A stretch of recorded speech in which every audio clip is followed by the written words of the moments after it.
I'm savage, classy, pushy, ratchet, acting stupid was how I've been acting. As you guys can tell, I know the words, duh, because I am a savage. As you can tell. I'm not even gonna front, I just got put onto that song, so. Literally like 3 days ago, even though it got Beyonce on it. How are you guys doing? I'm peacing in. What is good? It is your boy Jay in London. Do you guys like this screen in the back? I think Wednesday's video is gonna be like, maybe gray. You know, like the type of gray, like when you used to take those 3rd grade pictures and they used to send you the pictures back to your mom's and it's had proof on it, that type of gray, you know? Maybe I'll put proof right in front of my face for the whole next video. Let me know. But y'all, real quickly, I just want to say thank you for the success again. This is the 3rd time I'm thanking you guys and just super grateful. But thank you for the success on the BET video that I did last on the interview from Vanessa from College Hill, where we talk about the fight, we talk about all the drama that went down in the Virgin Islands, everything. Thank you. It is still going up in numbers, and I feel like we can hit like crazy numbers with that. So keep on sharing, keep on liking. Shout out to Willie Mac. He saw the video and he liked the video and he followed me on Instagram, which is so freaking dope, y'all. Let the family week roll it. But Willie Mac, what is up? Let me know if you want an interview. Just throwing it out there, like suggestion. You know what I'm saying? But y'all, make sure you grab your cup of coffee, grab some tea, grab a shot if you want, whatever you want to drink, because we're about to have a story time. I really didn't even know what I wanted to shoot today, because like it's Makeup Monday, but I decided to do no makeup. But y'all, I did twist my hair. I washed it, I conditioned it, I scalped it. Well, not scalped it, like conditioned the scalp, if that makes sense. And I twisted it, y'all. What y'all think? What y'all think? Yeah, we're gonna start with a story time. I talked about this like before because people were asking me like, were you really 1 pound 7 ounces, blah, blah, blah. So here's a story about how I was born and all the craziness that ensued. And yeah, so I was born February 1st, 1997 in Bronx, New York. But let me give you a little preface. So February 1st technically wasn't my birthday. They really don't know what was supposed to be my birthday. It was supposed to be like in July or August through there, but your boy came out February 1st. And the reason why was, so I'm the only boy out of 4 girls. There's Jeanette, who's the oldest, there's Jennifer, Jessica, and then 15 years later, me, Jesus, Jesus, even though you guys know me by Jay London, and Jasmine. So the weird thing about it is that, so my birth mom, let's say birth mom, that's it, whatever. My birth mom, she was crazy. I mean, I don't even know how to explain it. Damn, I really didn't think about this before diving in, you know. I should have just answered the question on Twitter. Three girls, and then 15 years later, I came about. Now, she was heavy in drugs, and she was heavy in, like, the Bronx scene at the time. And if you guys know, like, in the 90s, that's when, like, crack cocaine was presented, heroin, like, AIDS, pandemic, all that crazy shit. So a lot of riots, and she was like in the middle of that.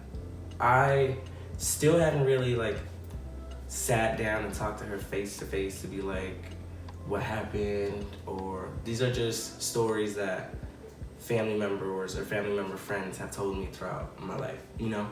And thank you for Marisol, because she told me a lot, and she sent me some pictures, because I don't have a lot of pictures of me when I was a baby. Barely, I have probably like 3. I don't have any pictures of like me growing up because it just wasn't taken, but Marisol does have a couple pictures. So shout out to you, Marisol. So my birth mom did a lot of drugs and craziness that you cannot fault her, you cannot judge her for, you know, shit happens. You know, life, you go through certain situations that you just don't know what the outcomes are gonna be, or you know, you may think you would never do something, but life and God will be like, here you go, learn, live through it. So I don't have no hard feelings or feel some type of way towards her. It's just, you know, she did what she did. But so she was in a lot of drugs, and like the family really didn't mess with her. And my family is crazy, and I don't care. It's probably a lot of tea, but my family's crazy. Y'all guys are all crazy as hell, and you guys know it. So you guys know, you guys did what you did. But she was heavy into drugs, and she wasn't around a lot for my first three sisters. I don't have the right to sit here and tell their story, so I can't really tell you about what happened there, but shit went down. That's their life. That's their business. But for me, 15 years later, they say that they would see her around the Bronx, and she would just be in a corner and shit like that. And one day, she went to like my aunt's house or something, and she was like, I'm pregnant and my stomach hurts. But she was on so much crack and cocaine and shit that they didn't believe her. Like, they just like, no, you gotta go. So this day, I guess it was like February 1st, she was going around and she was knocking on my cousin's doors, on uncles, on aunt's doors, and my grandma's, or nobody answered. Like, nobody wanted her in there. They just thought she was tripping. They thought, like, there's no way, we haven't seen you, Mimi. We haven't seen you, birth mom. Like, there's no way that you're pregnant. And there's no way that you're really gonna have, like, this. You're just fucked up. Like, that's what they assumed. And this is why I always tell people, don't assume, because they'll make an ass out of the both of you. You both will look dumb, okay? You would look dumb on one side because you haven't really informed people, and you look like a complete dumbass just by assuming. You don't know. So don't ever assume. So yeah, she went around, and then I guess finally my oldest sister at the time, Jeanette, hey, she was 16, and she saw my mom when she went to like her house. I don't really know. But Jeanette found her and was like, yo, what's wrong with you? Like, blah, blah, blah. And she was like, I'm pregnant. For some reason, Jeanette was like, I believe you. Like, cool, dope. So she walked her all the way to Bronx, Lebanon. And then they got there and they were like in Grand Concourse, and they were like, what? Like, oh shit, you're really pregnant. Like, you really pregnant. Like, but like the doctors were like, you're on so much drugs. This doesn't make any sense. You know, it can't be possible. Like, they had no explanation for me. Back at the time, Bronx, Lebanon was a teaching hospital, and they would teach a lot of like the residents and the doctors that would come in with different cases that they would have. So if like anything crazy were to happen in the States, they would fly them to Bronx, Lebanon, so they can do research and study it and so on and so forth. So Bronx, Lebanon is a teaching hospital, which is super dope. So they get there and they notice that like she was tripping and she had so much drugs that they had to take her to a different hospital. At the time, my oldest sister was like freaking out. She was 16. She starts calling my aunt and my grandma, and they get there and they're like, the doctors are telling us, they're like telling her, because not me, because I'm dead. But they're like, yo, this kid keeps dying and like coming back to life. Finally, I came out of like my mom, they did the C-section, and she fucking left the hospital. Yes, I'm not joking.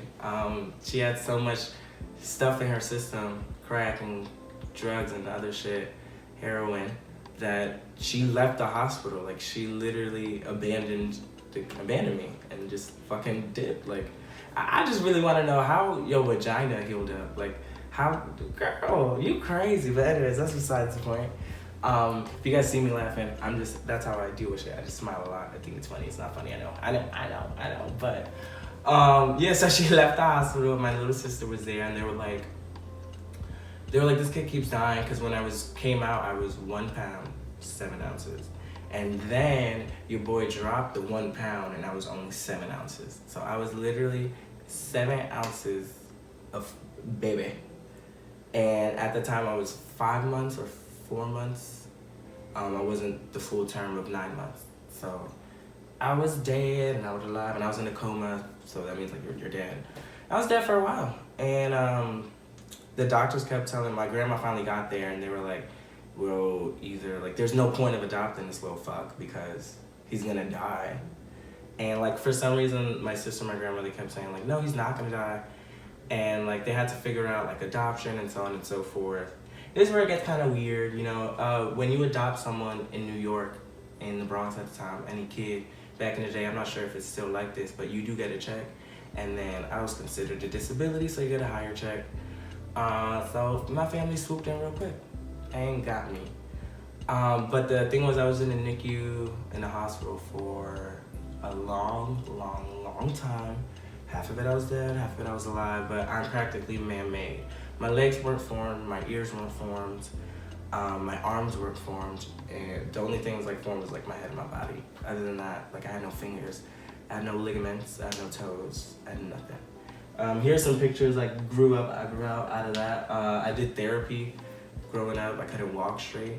So if you look at my freaking legs, they don't distribute fat all the way to the bottom of it, but it's fine. I'm alive. But yeah, it's pretty crazy. I got the name. My real name is Jesus Luis Claudius. And the reason I got that name is that the doctors are trying to figure out like what to name me, because it was like I was gonna die, so there was no point of really sitting there and being serious about me. But they realized that there was something going on with me that they kept me alive. You know what I'm saying? Thank you guys. Shout out to you. There's a couple of nurses that still are in Bronx, Lebanon. And if you go to Bronx, Lebanon now, there's a picture of me all the way at the top, like the star. And then if you look under it, there's a whole bunch of babies that they got to save because they did a whole bunch of experiments and tests on me and crazy shit. So after that, thankfully, the state of New York could officially help other kids with prematurity, and I come out early, and I have, I think it's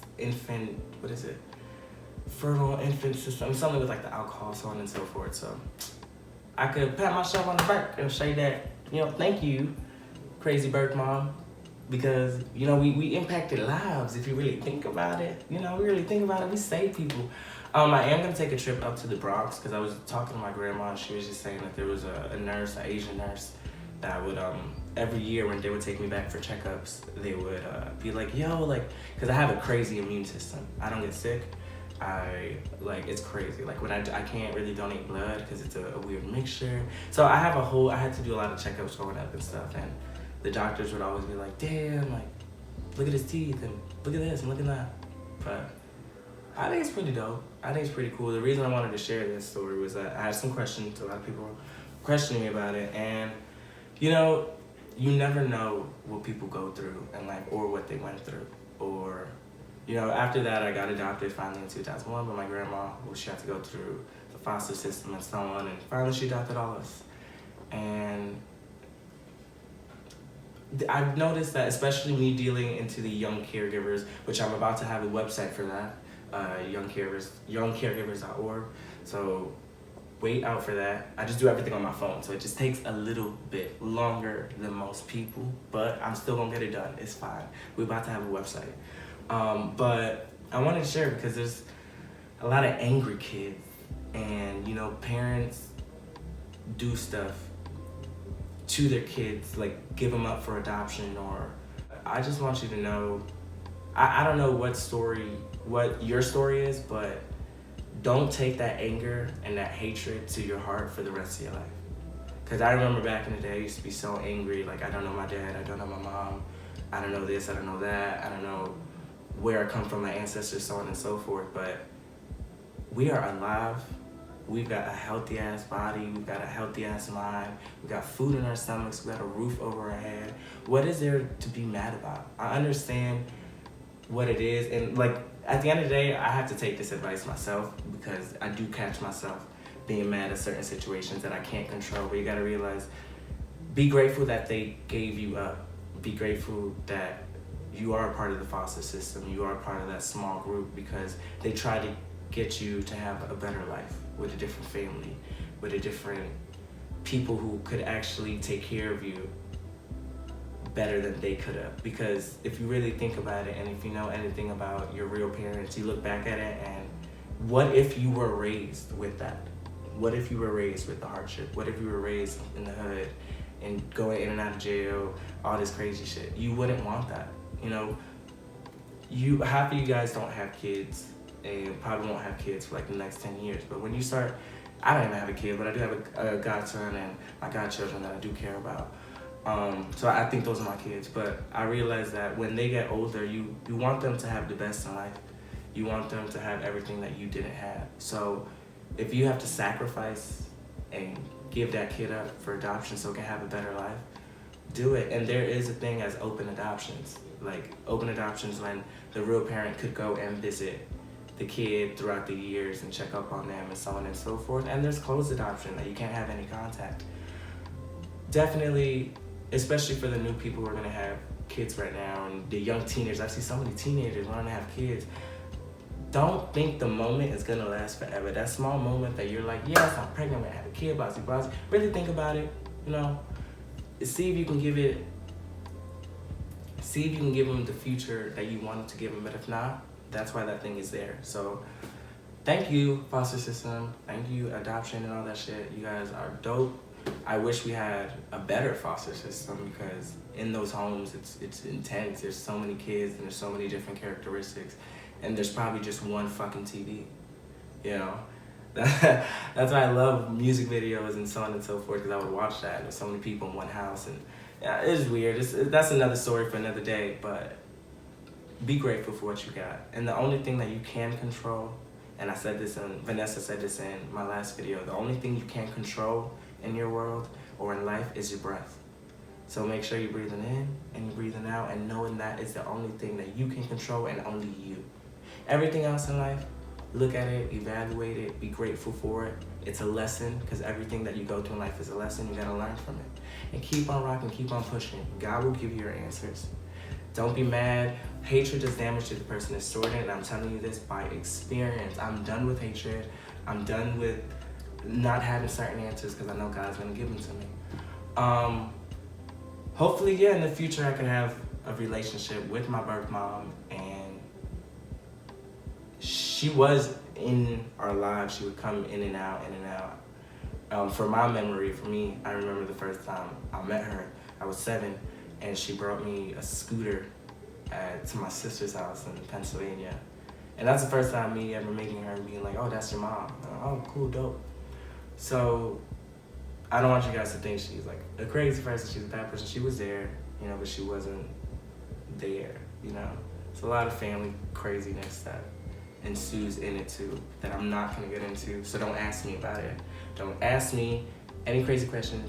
This is it, okay? Yes, 1 pound 7 ounces to a nice chocolate, 5'7" on a good day, but not really. Deliciousness, ball of character that you see here, okay? And we gotta thank my grandma, Auntie Gracia. She raised me, okay? She made me the person I am today.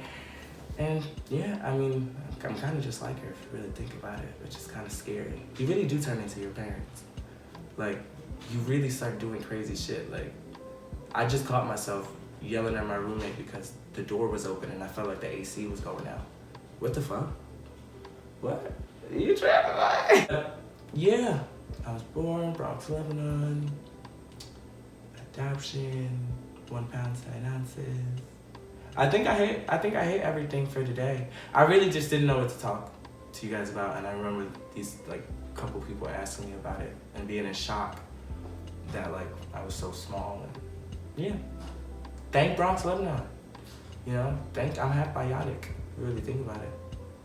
No, I'm not. I ain't got no metal in my body that I know of. You know, that's crazy. Somebody give me my file. Give me my fucking file from Bronx, Lebanon, so I can read that shit, because I haven't read it. The only thing I've read. But anyways, that's besides the point. I'm getting off topic. But hopefully by tomorrow's video, I'll have the website up and running. But 1, I gotta pay, and 2, it's a lot of work because I really can't see all the margins and I can't see everything on a freaking phone. But it's fine. It's fine. Just do what you guys are doing now. Keep tweeting me, Instagramming me. If you are a young caregiver yourself, or if this story helped you, please reach out to me. I try to help you as best as I can. I'm always here for advice. And yeah, control your breath. That's all you can do. So next video, I think I hit everything. I hope this is recording. If not, I'm gonna cry. But have a good one. If you see anybody going through a bad time, make sure you tell them everything's gonna be okay. Don't give them a hug, because I realized Vanessa told me in my last video, you can't be telling people to give them a hug or a high five or whatever, because that coronavirus is real. So make sure you just tell them vocally everything's gonna be okay. Give them a lending ear, give them a lending shoulder. Have them talk to you, you know what I mean? But till next time, I'll see you. Bye.